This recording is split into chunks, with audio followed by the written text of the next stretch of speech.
जी, सो मेरे ख्याल से अब आप लोगों को आवाज़ क्लियर होगी और मेरी आवाज़ जो है वो आप मेरी आवाज़ आप लोगों तक पहुंच रही होगी। मैं जो है डायग्राम बना रहा था बेसिक तौर पे और मैंने अच्छा मैंने जो है आप लोगों के सामने एक डायग्राम जो बनाया था उसमें मैंने आप लोगों को बताया कि ये इलेक्ट्रॉन सोर्स है। बेसिक तौर पे टंगस्टन फिलामेंट होता है, हम इसे इलेक्ट्रिक करंट प्रोवाइड करते हैं, हीट अप होते हुए इलेक्ट्रॉन की इमिशन करता है। ठीक है, ये इलेक्ट्रॉन जो है ठीक है इसकी क्या करता है, इमिशन करता है। ठीक हो गया। अच्छा ठीक है जी, ये मैग्नेटिक फील्ड हमारे पास होती है। और उसके बाद यहाँ पर हमारे पास होता है आयन कलेक्टर, मैं यहाँ मेंशन कर देता हूँ। ये बेसिक तौर पे हमारे पास है आयनाइजेशन चैम्बर। मैं तमाम चीज़ें एक्सप्लेन करूँगा, तमाम के तमाम जो पार्ट्स हैं इसके इसको मैं एक्सप्लेन करूँगा आप लोगों के सामने। ठीक है, बस थोड़ा सा आपने वेट करना है ताकि मैं ज़रा ये कंप्लीट कर लूँ। ठीक है, ये हमारे पास आयनाइजेशन चैम्बर है। यहाँ से यहाँ तक इसको कहते हैं एक्सेलरेशन चैम्बर। ठीक है भाई, ये हमारे पास क्या है बेसिक तौर पे, ये बेसिक तौर पे हमारे पास है एक्सेलरेशन चैम्बर। और उसके बाद ये हमारे पास इलेक्ट्रिक फील्ड हमने अप्लाई की हुई, सप्लाई की हुई यहाँ पर। ठीक है, ये एक्सेलरेशन चैम्बर है।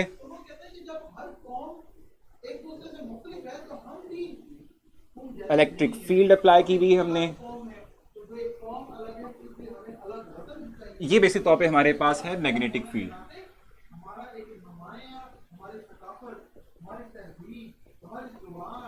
ठीक है, मैग्नेटिक फील्ड है ये। ठीक है, इसको हम सेपरेटर भी कहते हैं। ठीक है जी, ये सेपरेटर भी कहलाता है। ये हमारा डिटेक्टर है जिसको आयन कलेक्टर भी कहते हैं। ठीक है, और उसके बाद यहाँ से हम सिग्नल ले जाते हैं रिकॉर्डर के अंदर। मैं रिकॉर्डर बना देता हूँ आप लोगों के लिए। रिकॉर्डर जो है हम बनाएंगे, यहाँ से ले चलते हैं इसको इधर। ये हमारा रिकॉर्डर है जो कि हमें ग्राफ प्लॉट करके देगा।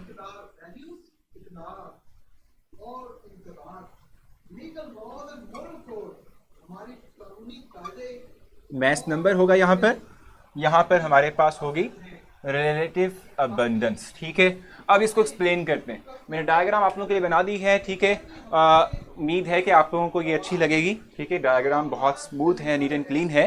उम्मीद है कि ये आप लोगों को डायग्राम जो है अच्छी लगेगी। ठीक है, अच्छा देखो मैं आपको बताऊं, हमने कल भी ये बात पढ़ी थी कि जब हम बात करते हैं मैस स्पेक्ट्रोमीटर की, तो मैस स्पेक्ट्रोमीटर इंस्ट्रूमेंट के अंदर एनालाइजर कहाँ है? देखो ये analyser, detector, ion collector, analyser इसको हम कहते हैं। ठीक है, ये आयन कलेक्टर है, डिटेक्टर है और एनालाइजर है। ठीक हो गया। अच्छा देखो मैं आपको बताऊं, मैंने आप लोगों से बात कही थी लास्ट टाइम, कल जो मैंने आप लोगों को बताया था कि जब भी हम बात करते हैं मैस स्पेक्ट्रोमीटर की, तो मैस स्पेक्ट्रोमीटर हमेशा सिर्फ और सिर्फ गैशियस फॉर्म के अंदर ही सैंपल को रन करता है। ठीक है, सिर्फ गैशियस फॉर्म के अंदर ही सैंपल को क्या करता है, रन करता है। ठीक हो गया।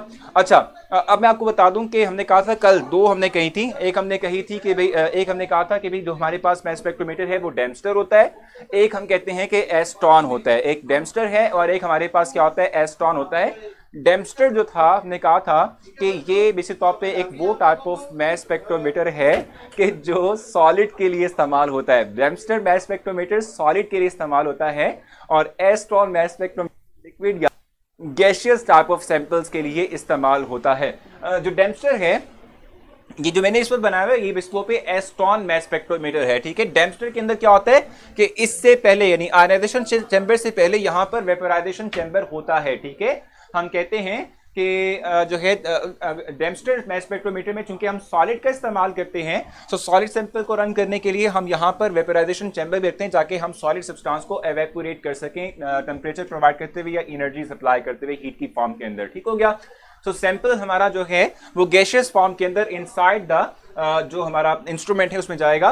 जो आप पूछ रहे हैं इस वक्त कि ये इंपॉर्टेंट लॉन्ग, बिल्कुल ये इंपॉर्टेंट लॉन्ग है और इक्वेशन ये जो डायग्राम है ये बनानी है। सर आपने मैस नंबर वाली डायग्राम के साथ लिखा है, कैमरा में नजर नहीं आ रहा। चलें देख लेते हैं भाई कहाँ पर कौन सी चीज नजर नहीं आ रही आप लोगों को। ये चीज नजर नहीं आ रही आपको, चलें ठीक है, सही है। बिल्कुल ठीक है, मैं आपको जो है ये बता दूंगा, कोई इशू नहीं है, हम यहाँ तक आएंगे ना बता देंगे आपको, ठीक है। अच्छा, सबसे पहले तो हम कहते हैं सैंपल हम जो है इनसाइड द इंस्ट्रूमेंट हम कहते हैं कि हम डाल देंगे, और इंस्ट्रूमेंट के अंदर चूंकि सैंपल जो हम डाल रहे हैं वो गैशियस फॉर्म के अंदर है, तो इसका कोई ना कोई कांस्टेंट प्रेशर होगा। हम यहाँ पर जो प्रेशर लेते हैं वो 10⁻⁻⁶ टू 10⁻⁷ टॉर होता है, ठीक है। 10⁻⁻⁶ टू 10⁻⁷ टॉर जो है, इसके साथ हम क्या करते हैं इनसाइड द इंस्ट्रूमेंट हम क्या करते हैं अपने गैशियस सैंपल को क्या कहते हैं इंसर्ट करते हैं इनसाइड द इंस्ट्रूमेंट, ठीक है। जैसे ही गैशियस सैंपल आता है, ऊपर से हमने जो है सोर्स ऑफ इलेक्ट्रॉन दिया हुआ है, इसको हम जब हीट अप करते हैं टेम्परेचर प्रोवाइड करते हुए, ये टंगस्टन फिलामेंट है, हीट होने के साथ ही इलेक्ट्रॉन जो है वो अपने अंदर से इमिट करेगा। ये इलेक्ट्रॉन क्या करेंगे इस गैशियस सैंपल के ऊपर फॉल करेंगे और इसे आयनाइज कर देंगे इनटू पॉजिटिव केटायंस, ठीक है जी। सो सैंपल जो है वो इस तरीके से यहां से आएगा, ठीक है। यहां तक सैंपल न्यूट्रल था मॉलिक्यूलर फॉर्म के अंदर, लेकिन जैसे ही उस पर हमने इलेक्ट्रॉन फॉल करवाए, सो इलेक्ट्रॉन फॉल करवाने से क्या हो रहा है कि इलेक्ट्रॉन फॉल करवाने से मॉलिक्यूल जो है उसके अंदर जो हमारे पास न्यूक्लियस के अराउंड इलेक्ट्रॉन्स हैं, जब ये इलेक्ट्रॉन हाईली एनर्जेटिक इलेक्ट्रॉन उन पर फॉल करेंगे तो इलेक्ट्रॉन जो है निकल जाएगा। मैं थोड़ा सा एक्सप्लेन कर देता हूँ इस चीज को। ये मेरे पास न्यूक्लियस, ये लेट्स सपोज मेरा शेल है जहां इलेक्ट्रॉन रिवॉल्व कर रहे हैं, यहाँ ये इलेक्ट्रॉन मौजूद है। जब मैं इलेक्ट्रॉन ऊपर से थ्रो करवाता हूं, हाई एनर्जी इलेक्ट्रॉन को थ्रो करवाता हूं, सो वो इलेक्ट्रॉन एनर्जी कैरी कर रहा है, वो इलेक्ट्रॉन भी नेगेटिवली चार्ज है, ये इलेक्ट्रॉन भी नेगेटिव चार्ज है। सो ये और इन दोनों इलेक्ट्रॉन चूंकि सेम चार्ज कैरी कर रहे हैं, तो इन सेम चार्ज होने की वजह से हम कहते हैं कि ये जो इलेक्ट्रॉन है ये इस मॉलिक्यूल से निकल जाएगा, और जब ये इमिट हो जाएगा तो हम कहते हैं कि इसमें इलेक्ट्रॉन की डेफिशिएंसी हो जाएगी, और जब इलेक्ट्रॉन की डेफिशिएंसी हो जाएगी तो हम कहते हैं एज अ होल इस मॉलिक्यूल में पॉजिटिव चार्ज आ जाता है, ठीक है, पॉजिटिव चार्ज आ जाएगा, ठीक है। सो ये जो हमारे पास पीछे से आने वाले मॉलिक्यूल्स थे, जब इनमें से इलेक्ट्रॉन निकल जाएगा तो हम कहते हैं कि हमारे पास पॉजिटिव चार्ज जनरेट होंगे, ठीक है। चार्ज जनरेट होगा तो हम कहते हैं कि चूंकि पॉजिटिवली चार्ज पार्टिकल्स हैं, आगे हमने नेगेटिव ग्रिड रखा हुआ है इलेक्ट्रिक फील्ड सप्लाई करते हुए, तो वो अट्रैक्ट होंगे टुवर्ड्स नेगेटिव ग्रिड, ठीक है। एक्सेलरेशन का मतलब क्या होता है? एक्सेलरेशन का मतलब होता है कि इनकी जो है जो स्पीड है वो इंक्रीज करती है, स्पीड अप होना शुरू हो जाते हैं। और एक क्वेश्चन था कि हमने इतना कम जो है वो प्रेशर क्यों रखा हुआ है। प्रेशर की कम होने की रीजन ये है कि ताकि पूरा पूरा टाइम मिल सके। देखो अगर हमारे पास प्रेशर ज्यादा होगा तो जल्दी से ये सैंपल जो है वो पास कर जाएगा, और हमारे पास जो है ये जो अपने सैंपल है वो कंप्लीटली आयनाइज नहीं हो सकेगा। मैं आपको बताऊं कि यहाँ पर जो डिटेक्टर है या आयन कलेक्टर है, देखो इसको आयन कलेक्टर कहते हैं, यानी सिर्फ आयन डिटेक्ट करता है, आयन को ही रिसीव करता है, न्यूट्रल पार्टिकल्स को ये डिटेक्ट नहीं कर पाता। इसलिए हम कहते हैं कि ज्यादा से ज्यादा जो है सैंपल के मॉलिक्यूल्स को आयनाइज करना हमारे लिए बहुत जरूरी है, ठीक है। इसीलिए हम जो है लोअर प्रेशर रखते हैं ताकि हम जो है मैक्सिमम नंबर ऑफ मॉलिक्यूल्स को आयनाइज कर सकें। जब ये मॉलिक्यूल्स आगे जाते हैं, आगे नेगेटिव ग्रिड है, ये नेगेटिव ग्रिड उन पार्टिकल्स को अपनी तरफ अट्रैक्ट करेगा। जब ये अट्रैक्ट करेगा तो हम कहते हैं कि वो स्पीड अप हो जाएंगे, वो पार्टिकल्स जो हैं वो इस नेगेटिव ग्रिड से पास होंगे, और पास होने के बाद क्या करेंगे, यहाँ पर दो स्लिट्स हैं, स्लिट्स जैसे आप जो है जानते हैं कि सीडी जैसे होती है, ठीक है। सीडी में दरमियान में मिडिल सेंटर के ऊपर जो है हमारे पास क्या होता है, सर्कल होता है, स्मॉल होल होता है, ठीक है। सो ये पार्टिकल्स इस होल में से पास करेंगे, और इस होल में से पास करने के बाद क्या होगा कि ये पार्टिकल्स जो है चूंकि यूनि डायरेक्शन में हो जाएंगे, इसको हम समाव कहते हैं कि ये जो है मोनोक्रोमेट हो जाएंगे, यानी यूनि डायरेक्शन में हो जाएंगे, ठीक है। और उसके बाद क्या होगा, ये पार्टिकल्स आएंगे मैग्नेटिक फील्ड के ऊपर। मैग्नेटिक फील्ड क्या करेगी, इन पार्टिकल्स को सर्कुलर पाथ के अंदर रिवॉल्व करेगी। सर्कुलर पाथ में क्या करेगी, इनको रिवॉल्व करेगी, और सर्कुलर पाथ में रिवॉल्व करते हुए ये पार्टिकल्स जो हैं ये जाकर स्ट्राइक करेंगे किस चीज के ऊपर, आयन कलेक्टर या डिटेक्टर के ऊपर, और डिफरेंट प्लेसेस के ऊपर। यानी देखें लेट्स सपोज पीछे से हमारे पास ये आयन्स आ रहे हैं, तो ये डिफरेंट पोजीशंस के ऊपर जो है जाकर ये फॉल करेंगे। डिपेंड करता है कि इनकी m/e वैल्यू क्या है, ठीक है। ये जो हमारे पास मैग्नेटिक फील्ड है, ठीक है, इसको हम सेपरेटर भी कहते हैं। कि सेपरेटर करता क्या है कि ये m/e वैल्यू की बेस पर पीछे से आने वाले आइसोटोप्स को क्या करता है, सेपरेट आउट करता है एक दूसरे के साथ, और डिफरेंट प्लेसेस पर आयन कलेक्टर या डिटेक्टर की डिफरेंट प्लेसेस के ऊपर फॉल करता है। और जब ये पार्टिकल्स आयन कलेक्टर या डिटेक्टर पे जाके फॉल करते हैं तो ये आयंस यानी कि ये पार्टिकल्स जो हैं, ये चार्ज पार्टिकल्स जो हैं, ये करते हैं करंट प्रोड्यूस करते हैं, और हम इस करंट की जो मैग्नीट्यूड है उसको लेते हुए हम एक ग्राफ प्लॉट करते हैं, जिसके एक्स एक्सिस के ऊपर मैस नंबर होता है, और वाई एक्सिस के ऊपर अब आपको नजर आएगा, इसे हम RA से मैं शो कर रहा हूं। ये RA रिफ्लेक्ट करता है किस चीज को, रिलेटिव अबंडेंस को शो करता है, ठीक है। यहां तक आपको समझ आई है? क्वेश्चन पूछे यहां तक?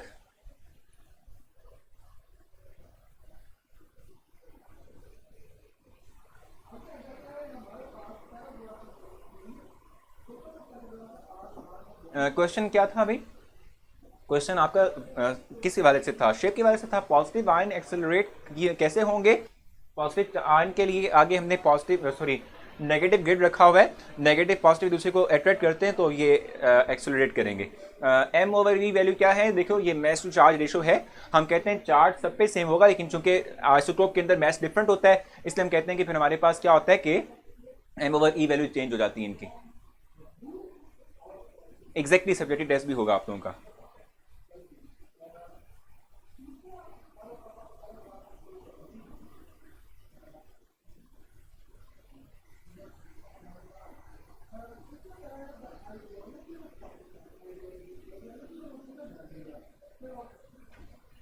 जी क्वेश्चन पूछना चाहते हैं आप लोग पूछ सकते हैं, ठीक है। तो यहां तक आप लोगों को क्लैरिटी है समहाउ, ठीक है।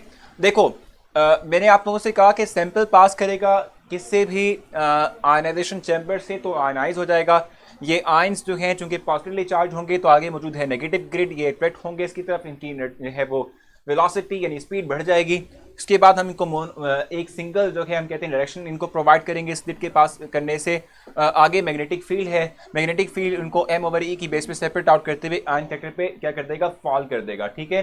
अच्छा उसके बाद फिर हम क्या कहते हैं कि देखो अब जब यहाँ तक हम पहुँच गए, रिकॉर्डर ने प्लॉट कर दिया, अब इस प्लॉट से हमें क्या इंफॉर्मेशन मिलती है? हम ये बात कहते हैं, हुदा मैंने भी रिपीट किया ना आप लोगों के लिए, आयशा भी रिपीट किया मैंने, ठीक है। अभी मैंने रिपीट किया आप लोगों के लिए कि किस तरीके से होता है, लास्ट में फिर रिपीट कर दूंगा। अब देखो जो यहाँ पर हम चीज गेट कर रहे हैं, यानी जो इंफॉर्मेशन इस ग्राफ से हम गेट कर रहे हैं वो क्या है? अलोंग दी एक्स एक्सिस हमने मास नंबर लिया हुआ है, अलोंग दी वाई एक्सिस हम रिलेटिव अबंडेंस ले रहे हैं, ठीक है। नंबर ऑफ पीक्स जो हैं ये हमें बताती हैं कि किसी एक स्पेसिफिक सैंपल के अंदर कितने नंबर ऑफ आइसोटोप्स हैं, ठीक है। और उसके बाद जिस पॉइंट से ये पीक स्टार्ट होती है वो एग्जैक्टली उस जो है आइसोटोप का मैस नंबर होता है, ठीक है। और उसके बाद हम ये बात कहते हैं कि ये जो पीक हाइट है it will decide the relative abundance. सबसे ज्यादा जिसकी जो है पीक हाइट होगी वो हमारे पास जो आइसोटोप है वो सबसे ज्यादा रिलेटिवली अबंडेंट होगा, ठीक हो गया।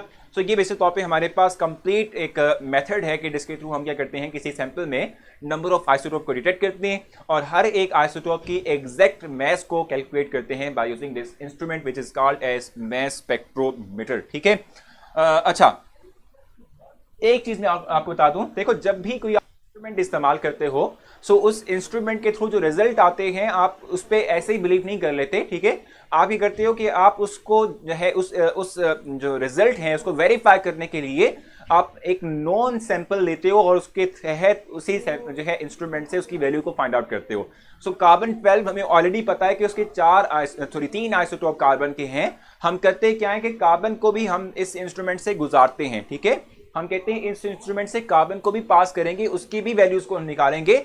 अगर जो कार्बन से जो निकलने वाला रिजल्ट है वो मैच करेगा हमारे ऑलरेडी जो हमारे पास कार्बन के वाले से इंफॉर्मेशन है उससे मैच करेगा, तो हम कहते हैं कि ये इंस्ट्रूमेंट ठीक है। अगर वो जो वैल्यूज हैं या जो हम कहते हैं जो रिजल्ट्स हमने गेट किए अगर वो एक दूसरे से मैच नहीं करते तो हम समहाउ कहेंगे कि हमारे पास ये इंस्ट्रूमेंट खराब है, हमें इंस्ट्रूमेंट को ठीक करना होगा, ठीक है।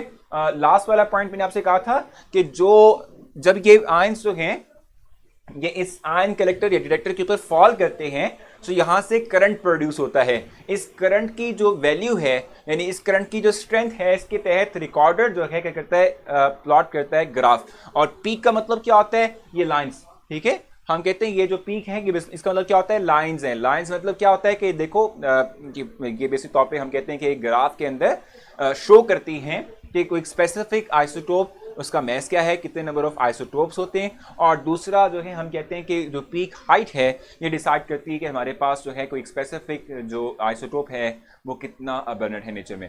सर अब यूट्यूब पे रिकॉर्ड लेक्चर नहीं आते क्लासेस के, भाई रिकॉर्डेड लेक्चर्स जो है यही पड़े होते हैं वहाँ पर, लेकिन ये है कि हम लाइव करते हैं।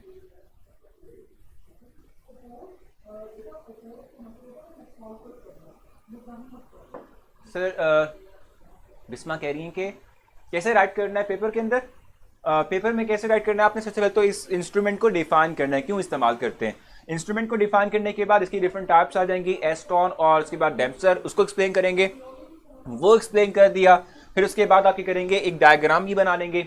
डायग्राम बनाने के बाद हेडिंग के साथ पहले आप आयनाइजेशन चैम्बर को एक्सप्लेन करेंगे कि ये इसका मतलब क्या होता है, क्यों हम इसका इस्तेमाल करते हैं, just to ionise the given sample, ठीक है। उसके बाद फिर इलेक्ट्रिक फील्ड का इस्तेमाल क्यों करते हैं, just to the positively charge ions, ठीक है। फिर मैग्नेटिक फील्ड का बताएंगे कि मैग्नेटिक फील्ड क्यों इस्तेमाल होता है कि it acts as separator, it will separate the different isotopes from the sample, ठीक है, on the basis of their m/e value.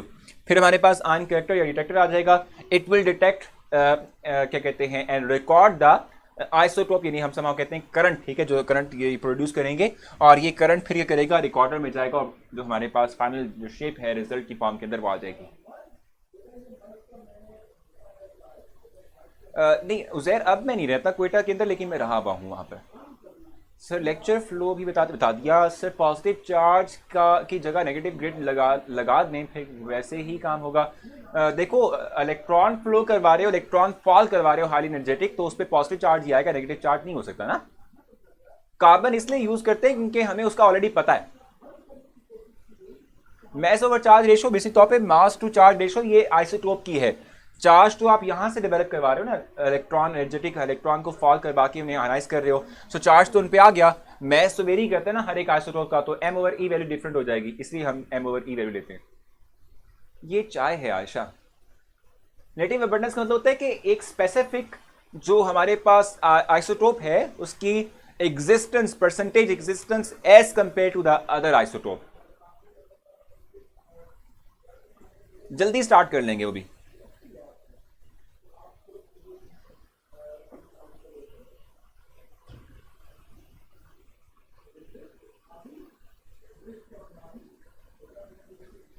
वो भी स्टार्ट करेंगे। अच्छा क्वेश्चन है आप लोगों का, एफए की क्लासेस इंतजार कर रही हूँ भाई कब होंगी। तो तरह क्लासेस जो है एफए की वेश्योरिटी से नहीं कह सकता, लेकिन उम्मीद है कि स्टार्ट हम कर देंगे। उर्दू की क्लास भी 15 जून के बाद से स्टार्ट हो जाएगी इंशाल्लाह। सो आप इशा करेंगे ये कि जो ऊपर आपको रेड कलर का सर्कल है एक डॉट नजर आ रहा है, उसको क्लिक करेंगे, स्क्रॉल डाउन करेंगी तो आपको टेबल मिलेगा, लेक्चर वाइज जो है आपको तमाम लेक्चर्स मिल जाएंगे डेट वाइज, ठीक है जनाब। सो मेरे ख्याल से आप लोगों को ये तमाम चीज़ें क्लियर हैं। अब हम इस टॉपिक का इख्तिताम करेंगे लास्ट पॉइंट को डिस्कस करते हुए, और उसके बाद हमारा ये जो टॉपिक है ये मोस्ट इंपॉर्टेंट टॉपिक था लॉन्ग क्वेश्चन गेट पार्ट से, ये कंप्लीट हो जाएगा, ठीक है। अब देखो लाजमी तो नहीं है ना कि हमारे पास जो है इंस्ट्रूमेंट मौजूद हो हर जगह, ठीक है। हम इंस्ट्रूमेंट के थ्रू ही जो है हम क्या करते हो ये तमाम इंफॉर्मेशन गेट कर सकते हो, ठीक है। हम कहते हैं कि अगर इंस्ट्रूमेंट नहीं है, मास स्पेक्ट्रोमीटर नहीं है, तो फिर किस तरीके से हम जो है क्या कर सकेंगे भाई, तमाम के तमाम इन्फॉर्मेशन ये गेट कर सकेंगे। हम ये इन्फॉर्मेशन गेट इस तरीके से कर, अच्छा एक चीज़ रह गई है, वो इसका फॉर्मूला है, हम एक्सप्लेन कर दूंगा, ठीक है। अच्छा ये तमाम इन्फॉर्मेशन हम एक और तरह से भी गेट कर सकते हैं, और वो क्या है कि हम डिफरेंट मेथड और भी इस्तेमाल कर सकते हैं। किस तरीके से भी some important methods are gaseous diffusion, ये चैप्टर नंबर पेज नंबर 6 के लास्ट पैराग्राफ में लिखा हुआ है, ठीक है। गैसियस डिफ्यूजन है, थर्मल डिफ्यूजन है, डिस्टिलेशन है, अल्ट्रा सेंट्रीफ्यूगेशन है, इलेक्ट्रोमैग्नेटिक सेपरेशन है और लेजर सेपरेशन है। ये इंपॉर्टेंट शॉर्ट क्वेश्चन भी है, आप ये जरूर करिएगा, ठीक है। अच्छा और जहाँ तक वो इक्वेशन रह गई है जो हमने भी करनी थी वो मैं आपको एक्सप्लेन कर देता हूँ, m/e h² r²/2e ये रह गई है। ज़रा जैसे इसको एक्सप्लेन कर लेते हैं फिर हमारा टॉपिक क्लियर हो जाएगा।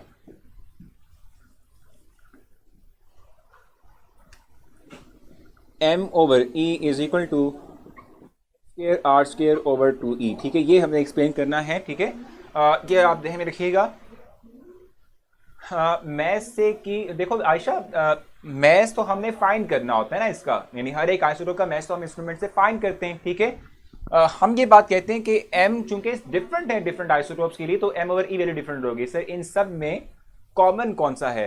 ये मैथ स्पेक्ट्रोमीटर सबसे कॉमन है, ठीक है। अच्छा ये H कैपिटल H शो करता है मैग्नेटिक फील्ड को, R शो करता है जो रेडियस है हमारे पास, ठीक है। हम कहते हैं कि जो हमारे पास पीछे से आने वाला सैंपल है वो सर्कुलर पाथ के अंदर रिवॉल्व करेगा, ठीक है, सर्कुलर पाथ में रिवॉल्व करेगा, ठीक है। तो हम कहते हैं कि जो उसका रेडियस है इसको हम स्मॉल r से शो करते हैं। E हमारे पास इलेक्ट्रिक फील्ड स्ट्रेंथ है। हम इलेक्ट्रिक फील्ड स्ट्रेंथ जो यहाँ पर इस्तेमाल करते हैं ना वो कितनी होती है, वो 500 टू 2000 वोल्ट होती है, ठीक है।